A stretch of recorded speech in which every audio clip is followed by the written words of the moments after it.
नमस्कार, superfast century देख रहे हैं आप और मैं हूं आपके साथ अवंतिका श्रीवास्तव। रायपुर से सबसे पहले बड़ी खबर, न्यूज 18 की खबर पर मुहर लग चुकी है। आयोग निगम मंडलों में नियुक्तियां, बोर्ड और प्राधिकरणों के रिक्त पदों पर नियुक्तियां होनी है।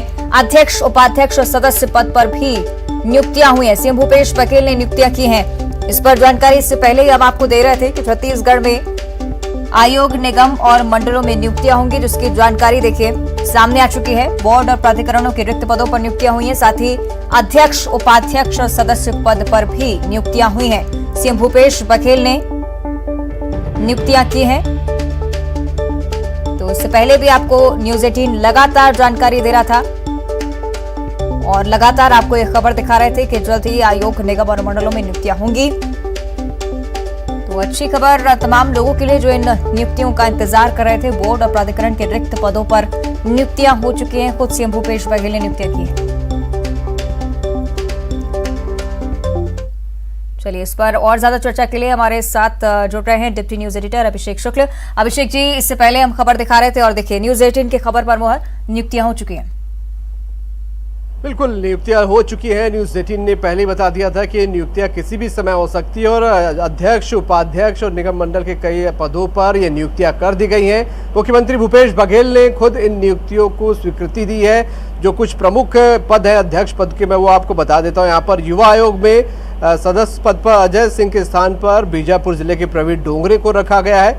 अनुसूचित जाति आयोग में अध्यक्ष पद पर रायपुर जिले के केपी खांडे हैं। उसके अलावा औषधि पातप बोर्ड में उपाध्यक्ष पद पर छबिंद्र कर्मा, जो कि स्वर्गीय महेंद्र कर्मा के बेटे हैं, उनके स्थान पर रायपुर जिले के गुरु खुशवंत गोसाई हैं।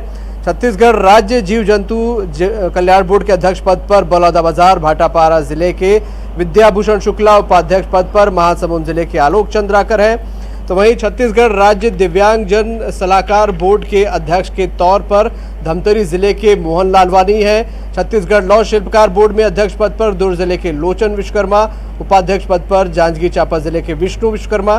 छत्तीसगढ़ चर्म शिल्पकार बोर्ड में अध्यक्ष पद पर दुर्ग जिले के तरुण बिजौर, उपाध्यक्ष पद पर महासमुंद जिले के खिलावन बघेल। तो वहीं छत्तीसगढ़ केश शिल्प बोर्ड में अध्यक्ष पद पर दुर्ग जिले के नंद कुमार सेन, उपाध्यक्ष पद पर बिलासपुर जिले के श्री चित्रकांत श्रीवास हैं। छत्तीसगढ़ रजक कल्याण बोर्ड में अध्यक्ष पद पर बलौदाबाजार भाटापारा जिले के लोकेश कन्नौजे का नाम यहाँ पर है। ये पूरी सूची न्यूज 18 के पास है। सिरपुर विशेष क्षेत्र विकास प्राधिकरण में अध्यक्ष पद पर रायपुर जिले के सतीश जग्गी, उर्दू अकादमी बोर्ड में अध्यक्ष पद पर रायपुर जिले के दिनेश गांधी और उपाध्यक्ष पद पर दुर्ग जिले के नजीर कुरैशी हैं। तो वहीं सिंधी अकादमी बोर्ड के अध्यक्ष पद पर रायपुर के राम गिडलानी और उपाध्यक्ष पद पर बिलासपुर के नानक रेलवानी। मदरसा बोर्ड के अध्यक्ष पद पर दुर्ग जिले के अल्ताफ अहमद हैं। तो वहीं सरगुजा जिले के इरफान सिद्दीकी हैं उपाध्यक्ष के तौर पर। छत्तीसगढ़ संस्कृत विद्या मंडल के अध्यक्ष के पद पर रायपुर जिले के डॉक्टर सुरेश शर्मा और सदस्य के तौर पर रायपुर जिले के ही तोई निधि वैष्णव को नियुक्ति किया गया है। ये कुछ प्रमुख नाम है। इसके अलावा कई सारे ऐसे पद हैं जहां पर सदस्यों को रखा गया है, सदस्यों की नियुक्तियां की गई है। एक लंबी चौड़ी लिस्ट, फहरिस्त यहाँ पर है। कुल मिलाकर इस फहरिस्त को देखा जाए तो काम करने वाले जो कार्यकर्ता हैं उन सभी को इसमें सम्मिलित करने की कोशिश की गई है। एक जंबो लिस्ट इसे कहा जाएगा, जो कि काफ़ी लंबे समय से अटकी हुई थी।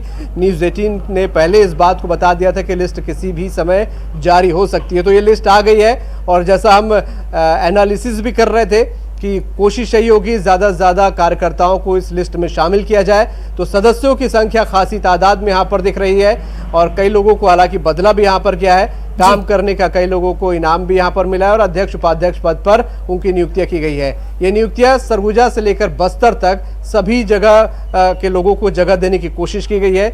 राजनांदगांव जिले भी यहाँ पर दिख रहा है, हालांकि दबदबा रायपुर, दुर्ग जिले का जरूर है। निश्चित तौर पर। और अभिषेक जी, विधानसभा चुनाव से ठीक पहले नियुक्तियां हो जाना बहुत ज्यादा महत्वपूर्ण इसलिए भी हो जाता है कि हर एक कार्यकर्ता को कहीं ना कहीं इस तरह से लगता है कि पार्टी के लिए और ज्यादा काम करने की जरूरत है और आगे इसका नतीजा भी हम देख पाएंगे कि विधानसभा चुनाव में किस तरह से जोरों शोरों से प्रचार प्रसार किया जाएगा। बिल्कुल, देखिए चुनाव में 1 साल से भी कम का समय बचा है। अब कुछ महीने ही कहा जाएगा, 9 से 10 महीने बचे हैं या 11 महीने बचे हैं जब चुनाव की घोषणा हो जाएगी।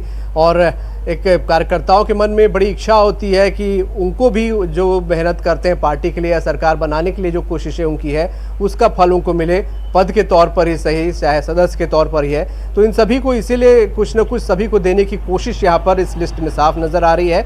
और इस लिस्ट में बनाने से पहले काफ़ी इस पर चर्चा की गई है, काफ़ी लोगों का फीडबैक लिया गया है, ये साफ इस लिस्ट को देखने के बाद समझ में आ रहा है। तो कोशिश यही है कि कार्यकर्ता पार्टी के खुश रहे, काम करने वाले कार्यकर्ता खुश रहे, ताकि अगले साल जब पार्टी चुनाव में जाए तो कार्यकर्ता उसी उत्साह के साथ काम कर सकें। निश्चित तौर पर। और अभिषेक जी, काफी ज्यादा महत्वपूर्ण हो जाता है अलग अलग विभागों के लिए भी, क्योंकि कहीं ना कहीं ये आस मन में जरूर होती है लोगों की कि अब जो है नई लिस्ट है, नई विभाग की तैयारी है, नया गठन है और कहीं ना कहीं अच्छे कार्य और बेहतरी से कार्य अब प्रदेश में हो पाएंगे। बिल्कुल, ये तो शुरुआती लिस्ट है। ये माना जा रहा है कि ऐसी और भी कई सूचियाँ आएंगी, क्योंकि सरकार पूरी तरह से चुनावी मोड में आ चुकी है। सरकार पूरी तरह तैयारी कर रही है, ना सिर्फ जनता के बीच जाकर बातचीत की जा रही है, बल्कि संगठन स्तर पर भी काफ़ी कुछ तैयारी की जा रही है, मॉनिटरिंग की जा रही है, फीडबैक लिए जा रहे हैं। तो ऐसे कार्यकर्ताओं को फिर से बूथ लेवल तक उत्साहित करने के लिए, उनको एक बार फिर से रिचार्ज करने के लिए इस प्रकार की सूचियों की बहुत ज़रूरत होती है।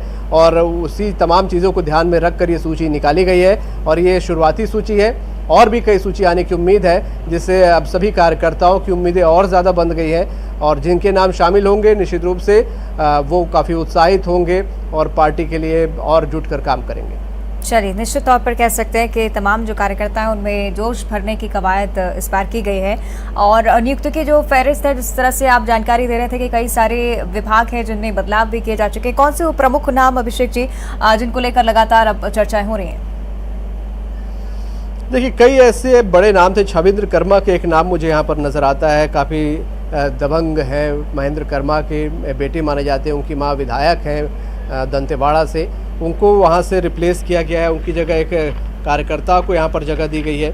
इसी से साफ तौर पे नज़र आता है कि औषधि पादप बोर्ड की जो मैं बात कर रहा था, यहाँ पर रायपुर के गुरु खुशवंत गोसाई को यहाँ पर जगह दी गई है सदस्य पद पर, बिलासपुर के शुक्ला प्रसाद ध्रुवे को जगह दी गई है, कांकेर के लोगों को जगह दी गई है। तो कई ऐसे दबंग नाम हैं जिनको यहाँ पर रिप्लेस किया गया है और ये रिप्लेसमेंट बता रहा है कि काम करना और काम करने वाले लोगों को जगह देने की यहाँ पर कोशिश की गई है।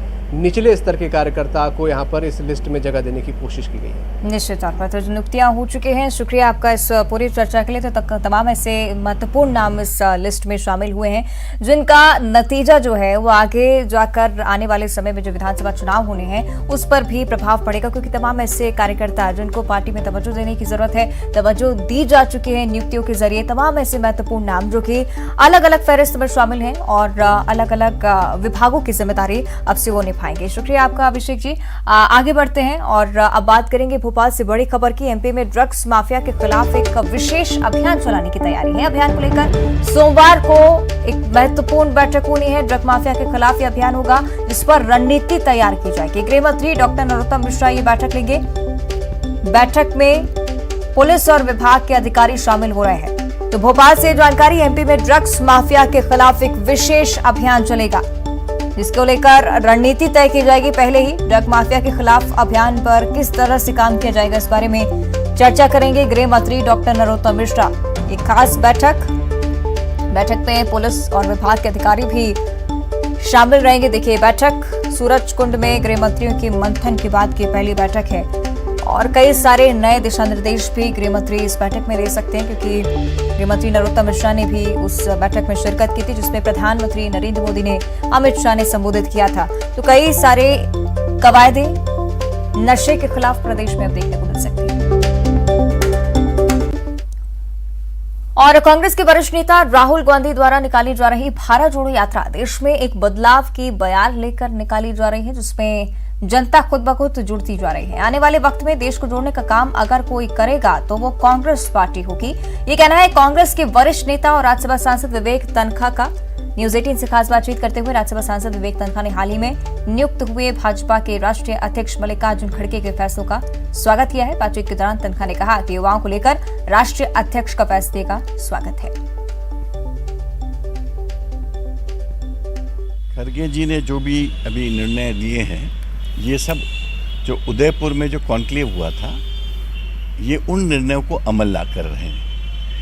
वहीं पर ये सब डिसाइड हुआ कि चुनाव भी होंगे, युवकों को मौका दिया जाएगा, क्योंकि अल्टीमेटली यूथ ही पार्टी में एनर्जी लाता है। दूसरे दृष्टिकोण से भी देख रहा हूँ इस वक्त। राहुल जी समानता की बात कर रहे हैं, न्याय की बात कर रहे हैं, सबको जोड़ने की बात कर रहे हैं। अब मैंने एक नया उसमें दृष्टिकोण जोड़ा है। हम ये सब कब कर सकते हैं? जब हम अपने संविधान को सुरक्षित रख पाएंगे, जब हम अपने संवैधानिक इंस्टीट्यूशन को सुरक्षित रख पाएंगे। आगे बढ़ते हैं, धार से बड़ी खबर है। सीएम शिवराज सिंह चौहान ने संकेत दे दिए हैं कि मां वाग्देवी की प्रतिमा लाने के कवायद जो है वो शुरू हो गई। इंदौर में आयोजित एक कार्यक्रम में उन्होंने ये बात कही। मां वाग्देवी की प्रतिमा वापस लाने की पहल करने की बात उनकी तरफ से उठाई गई। धार में भी भोज उत्सव समिति में खुशी देखने को मिल रही है। भोजशाला के बाहर आतिशबाजी की गई तस्वीर देखिए, लोगों ने जमकर यहाँ पर डांस किया।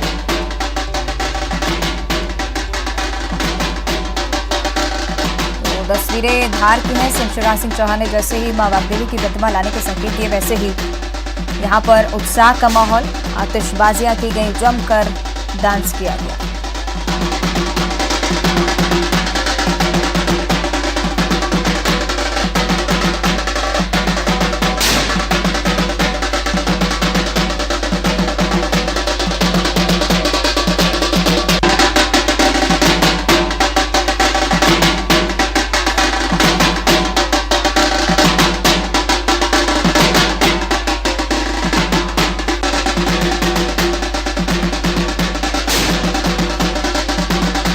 देखिए, धार के सीएम शिवराज सिंह चौहान ने संकेत दिए, वाग्देवी की प्रतिमा लाई जाए। सर्दियों के दिनों को हेल्दी सीजन कहा जाता है, लेकिन जबलपुर के लोगों के लिए, जेब के लिए ये सीजन बहुत ज्यादा अनहेल्दी साबित होने जा रहा है, क्योंकि यहाँ सब्जियों के दाम आसमान छू रहे हैं। आमतौर पर सर्दियों के आते ही मटर, गाजर की आवक बढ़ने से दाम काफी कम होते हैं, लेकिन इस बार बेमौसम बरसात ने आवक को घटाया है और दामों को आसमान तक पहुंचा दिया है। मटर जहां 220 रुपए किलो बिक रही है, तो वहीं गाजर 80 और अदरक 120 रुपए प्रति किलो चल रही है। दूसरी सब्जियों के दाम भी लोगों की जेब पर भारी असर डाल रहे हैं।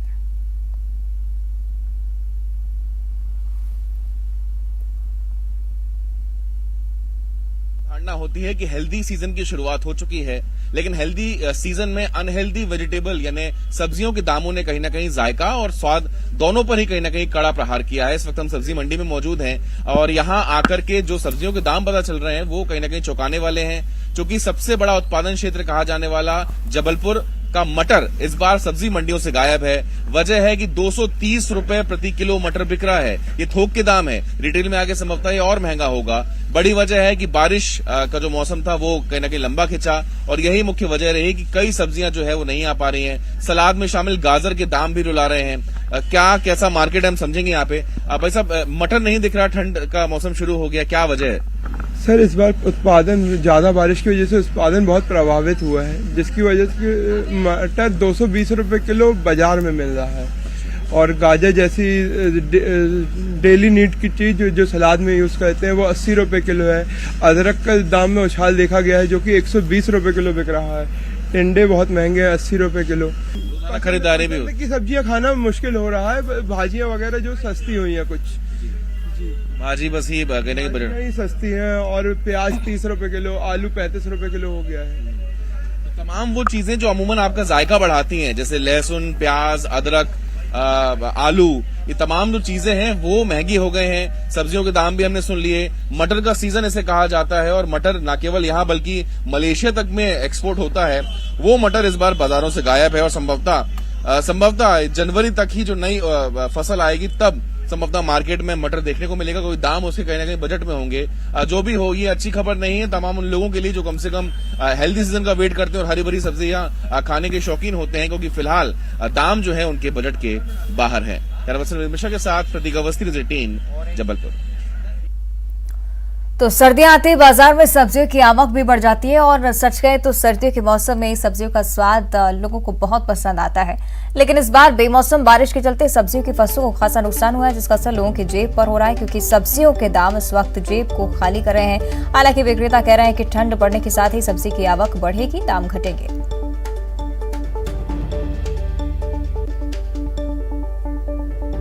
समेत देश के कुछ राज्यों में हुई बेमौसम बारिश का असर सब्जियों की फसल पर भी हुआ है, जिसके चलते ऐसी सब्जियां जो पककर तैयार हो गई थी, जिनको तोड़ा जा सकता था, वो भी खराब हुई हैं। और पेट्रोल डीजल के दामों में जिस तरह से वृद्धि का सिलसिला देखने को मिला है, उसके चलते सब्जियों के दाम जो हैं वो काफ़ी ज़्यादा बढ़े हुए हैं। लेकिन अब सब्जी व्यापारियों का कहना है कि ठंड की जैसे जैसे आवक हो रही है, ठंड जैसे जैसे शुरू हो रही है, सब्जियों के दाम अब कम होते हुए नजर आएंगे। लेकिन इसके बावजूद अब तक लोगों को महंगाई से, और ख़ासतौर पर जब हम सब्जियों के दाम की बात करते हैं, तो बहुत ज़्यादा राहत नहीं मिली है। अगर आप आम सब्जियों में पत्ता गोभी और फूल गोभी की बात करते हैं तो 60 रुपये किलो ये सब्जियाँ बिक रही हैं। गिलकी बैंगन 40 रुपये किलो है, तो वहीं टमाटर के जो भाव है वो फुटकर में 50 रुपये प्रति किलो तक हैं। हालांकि आलू और प्याज की जो कीमतें हैं वो 25-25 रुपये प्रति किलो हैं। बैगन भी 40 रुपये किलो की दर से बिक रहा है, तो वहीं शिमला मिर्च 100 रुपये, और जो रोज़ाना सब्जियों में खाने वाली